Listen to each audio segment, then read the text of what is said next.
नमस्ते। कभी सोचा है कि कानून की नज़र में एक कार और एक घर में असल में क्या फ़र्क है? भाई दोनों ही बहुत कीमती चीज़ें हैं, लेकिन जब कानून की बात आती है ना, तो ये दोनों जैसे दो अलग-अलग दुनिया हों। तो आज हम इसी दिलचस्प पहेली को सुलझाने वाले हैं। चल और अचल संपत्ति के बीच का ये जो अंतर है, इसे एकदम साफ-साफ समझेंगे। तो चलिए सीधा सवाल पूछते हैं। कानूनी तौर पर क्या एक कार और एक घर को एक ही तराजू में तौला जा सकता है?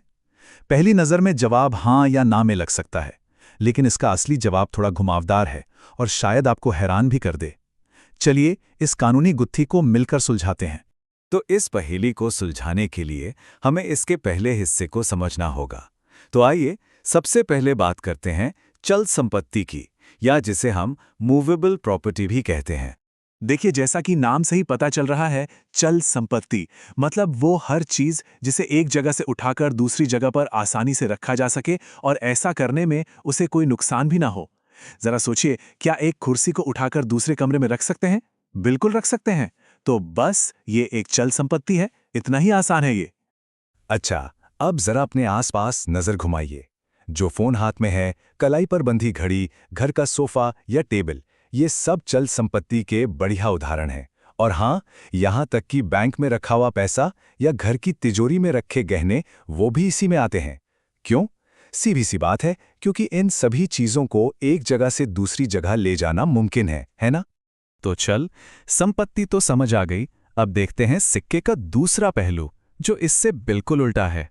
जी, अब हम बात करने जा रहे हैं अचल संपत्ति की। अचल संपत्ति मतलब वो संपत्ति जो जमीन में अपनी जड़ें जमा चुकी है। ऐसी कोई भी चीज जिसे आप चाहकर भी उसकी जगह से हिला नहीं सकते। और यही जमीन से जुड़ाव वाली बात इसे चल संपत्ति से एकदम अलग और सच कहूं तो थोड़ा ज्यादा पेचीदा भी बना देती है। अब देखिए, एक घर या जमीन का टुकड़ा, ये तो साफ साफ उदाहरण है। लेकिन क्या किसी ने कभी ये सोचा है कि बगीचे में खड़ा एक बड़ा सा पेड़ भी अचल संपत्ति हो सकता है? जी हाँ, ये बिल्कुल सच है। जब तक वो पेड़ अपनी जड़ों से जमीन से जुड़ा हुआ है, कानून की नजर में वो जमीन का ही एक हिस्सा है, मतलब वो अचल है ना? कमाल की बात। तो ठीक है, परिभाषाएं तो हम समझ गए, लेकिन असली खेल तब शुरू होता है जब बात आती है मालिकाना हक को बदलने की, यानी ओनरशिप ट्रांसफर की। और यहीं पर इन दोनों के बीच का सबसे बड़ा और सबसे जरूरी कानूनी अंतर छिपा हुआ है। जरा सोचिए, एक फोन खरीदना है, दुकान पर गए, पैसे दिए, फोन हाथ में लिया और बस मालिकाना हक आपका हो गया।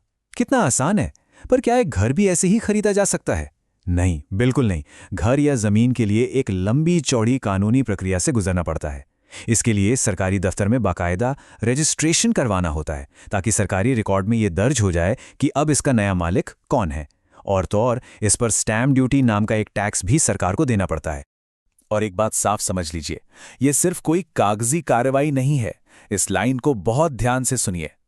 बिना रजिस्ट्रेशन के कोई मालिकाना हक नहीं। इसका मतलब एकदम साफ है। अगर किसी ने घर खरीदा और उसे रजिस्टर नहीं करवाया, तो भले ही उसने पूरी की पूरी कीमत चुका दी हो, कानून की नजर में वो घर उसका नहीं माना जाएगा। तो फिर इस पूरी बातचीत का निचोड़ क्या निकला? एक ऐसा सुनहरा नियम, एक गोल्डन रूल, जिसे कभी नहीं भूलना चाहिए, खासकर तब जब बात जमीन या मकान जैसी किसी बड़ी संपत्ति की हो। इस बात को एकदम गांठ बांध लीजिए। अचल संपत्ति के लिए रजिस्ट्रेशन कोई ऑप्शन नहीं है, बल्कि एक जरूरी शर्त है। यही वो कानूनी ढाल है जो किसी के मालिकाना हक की रक्षा करती है और भविष्य में होने वाले किसी भी झगड़े या विवाद से बचाती है। ये एकमात्र तरीका है। तो अगली बार जब कोई किसी बड़े से पेड़ को देखे, तो याद रखिएगा कि वो सिर्फ एक पेड़ नहीं, बल्कि कानून की किताबों में दर्ज एक अचल संपत्ति हो सकता है। ये छोटी सी जानकारी हमें बड़े बड़े कानूनी झंझटों से बचा सकती है। उम्मीद है अब इस जानकारी के बाद चीजों को देखने का नजरिया थोड़ा और साफ हुआ होगा।